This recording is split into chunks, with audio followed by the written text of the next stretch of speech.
Assalamualaikum warahmatullahi wabarakatuh. Ketemu dengan saya Devi Juliani, guru bidang studi sejarah di SMA Islam An-Nizam Medan. Hai, apa kabarnya nih? Semoga sehat selalu dan masih tetap semangat ya belajar dari rumahnya. Kita ketemu dalam mata pelajaran sejarah, pastinya kita akan membahas materi-materi sejarah yang menyenangkan. Nah, materi kita pada pertemuan kali ini sejarah peminatan kelas 12 yaitu perpecahan Cekoslowakia. Masih seputaran tentang peristiwa-peristiwa kontemporer dunia. Nah, ini yang terakhir nih. Materi kita terakhir tentang peristiwa-peristiwa kontemporer dunia. Perpecahan Cekoslowakia. Oke, tapi sebelum kita memulai pembelajaran pada hari ini, ada baiknya kita lafazkan basmalah terlebih dahulu. Bismillahirrahmanirrahim. Nah, baik, lanjut ke materi ya. Nah, sebagai penghantar nih, tahu nggak sih kalian kalau ternyata dulu itu negara Ceko dan Slowakia itu merupakan negara yang sama? Sayangnya, negara ini harus berpisah di tengah jalan karena beberapa hal. Jadi kita bakalan bahas nih bagaimana negara dan Cekoslowakia itu dulu merupakan satu negara yang sama hingga akhirnya terpisah, ya kan? Oke.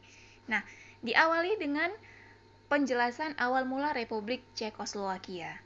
Nah, sebelum bernama Cekoslowakia, ternyata negara ini terkenal dengan nama Bohemia. Karena di wilayah tersebut ada banyak pendatang dari suku Boiren. Nah, di tahun 1917 terjadi nih pertemuan di Pittsburgh, Pennsylvania, ya, di mana Thomas Masaryk ini mewakili Ceko menandatangani sebuah perjanjian. Nah, ini adalah Thomas Masaryk. Beliau menandatangani sebuah perjanjian di mana perjanjian itu mendorong penyatuan negara Czechia dan Slovakia. Makanya kalau di beberapa sumber ataupun di beberapa literatur nanti kalian akan baca itu ada Cekoslowakia ataupun Cekoslovakia, sama aja ya kan? Nah, penyatuan negara Czechia dan Slovakia menjadi Cekoslowakia yang resmi berdiri pada Oktober 1918. Cekoslowakia berbentuk republik dan menjadi pusat pemerintahan di Praha. Nah, ini adalah awal mula Republik Cekoslowakia berdiri. Oke. Nama Cekoslowakia diambil dari dua etnis setempat, yaitu etnis Ceko atau Bohemia yang berada di sebelah barat dan etnis Slovak yang mendominasi wilayah timur. Sebelum menjadi negara merdeka, wilayah Cekoslowakia menjadi negara tempat membuat senjata dan menjadi gudang senjata setelah Perang Dunia I dan Perang Dunia II. Nah, seiring perjalanannya, sebagai sebuah negara di tahun 1948 sampai 1989, Cekoslowakia pun menjadi republik yang berpaham komunis. Nah, kemudian kita lanjut dengan latar belakang perpecahan Cekoslowakia. Selain memiliki paham komunis, Cekoslowakia melakukan yang namanya politik tangan besi, menggambarkan rezim kepemimpinan yang keras dan kejam pada masa itu. Hanya kepada pihak-pihak yang dianggap membahayakan kepentingan pemerintah. Biasa nih ya kan, dalam sebuah politik diberlakukanlah politik tangan besi, yang dimana hanya diperlakukan ataupun diperuntukkan kepada pihak-pihak yang dianggap membahayakan kepentingan pemerintahan. Apabila tidak membahayakan kepentingan pemerintahan, maka tidak berlakulah politik tangan besi ini. Agama berada di bawah kendali pemerintah ditambah penangkapan pihak-pihak yang dianggap anti pemerintah. Nah, meski awalnya merupakan negara yang maju, lama-kelamaan Cekoslowakia mengalami kemunduran nih, karena sistem ekonomi yang terpusat. Hal ini mendorong timbulnya gagasan dan tuntutan kepada pemerintah untuk segera melakukan yang namanya sebuah reformasi. Salah satunya dari Alexander Dubček.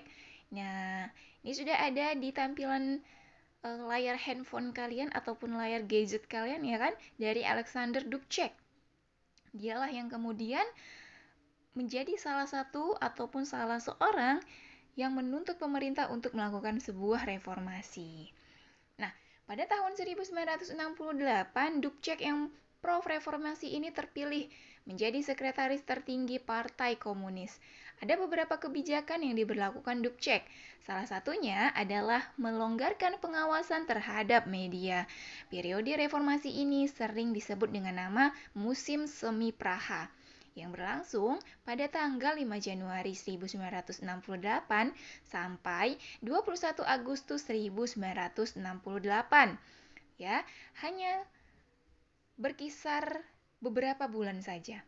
Nah, hal-hal yang dilakukan oleh Dubček ternyata mengundang rasa tidak suka dari Uni Soviet.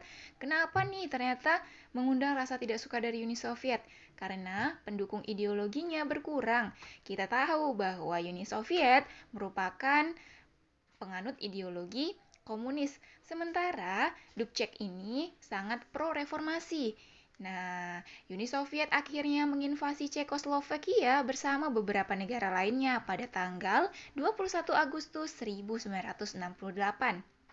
Nah, pasca dari invasi yang dilakukan oleh Uni Soviet ini, pasukan Uni Soviet ternyata masih ditempatkan di Cekoslovakia, gunanya untuk mengawasi pergerakan Cekoslovakia itu sendiri.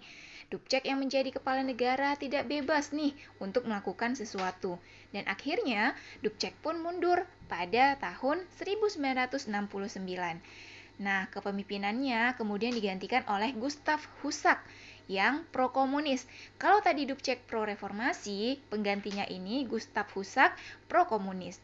Nah, di tahun ini juga, sistem administrasi Cekoslovakia dimodifikasi menjadi sistem federal yang terdiri menjadi dua negara federasi atau dua negara bagian, yaitu Republik Sosial Ceko dan Republik Sosialis Slovakia.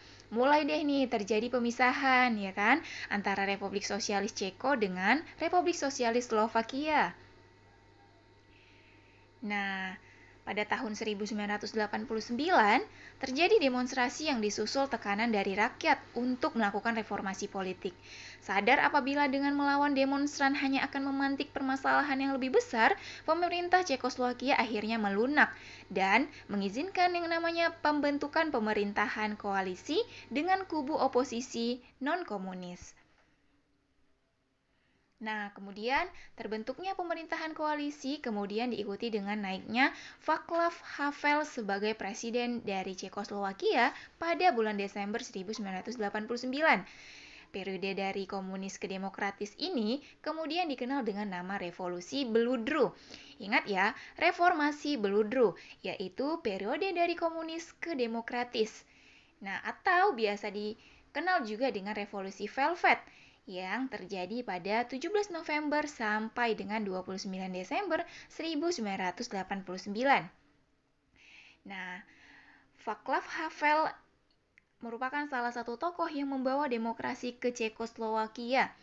Pada tahun 1990, Cekoslovakia menjalani pemilu multipartai untuk pertama kalinya dan membawa Havel kembali terpilih sebagai presiden. Sistem ekonomi terpusat ala komunis tak lagi dijalankan dan perusahaan swasta mulai nih bermunculan sobat. Media diberi hak seluas-luasnya dalam hal pemberitaan. Nah, embel-embel sosialis dalam nama negara pun mulai dihilangkan nih. Sudah tidak ada lagi nih kedua negara sosialis tadi. Ya kan?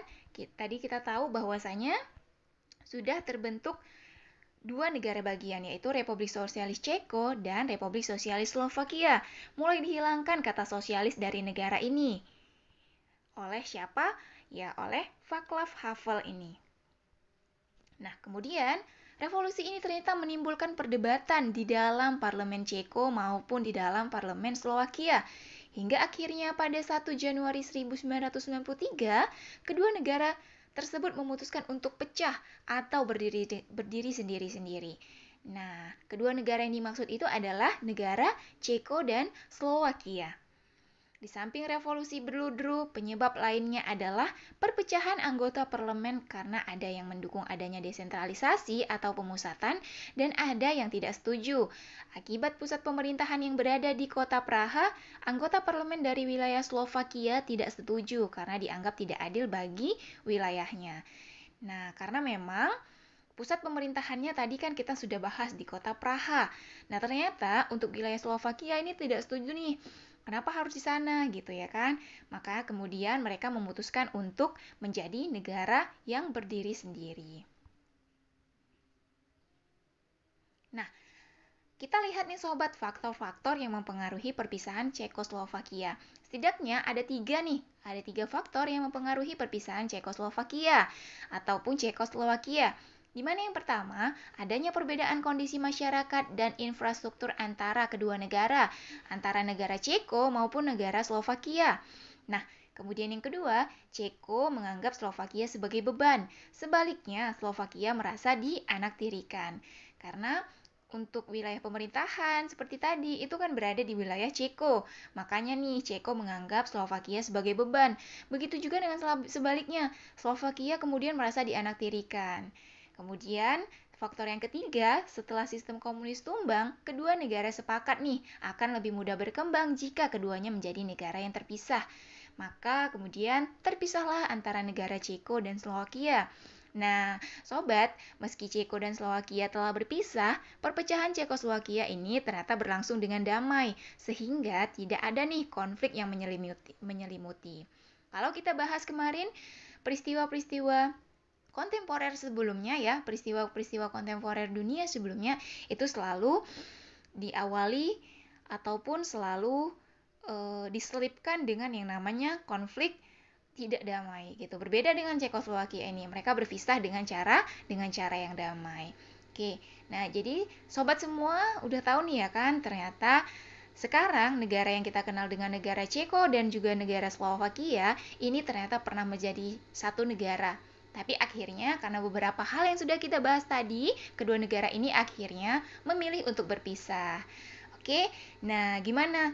Seru kan membahas tentang sejarah dunia?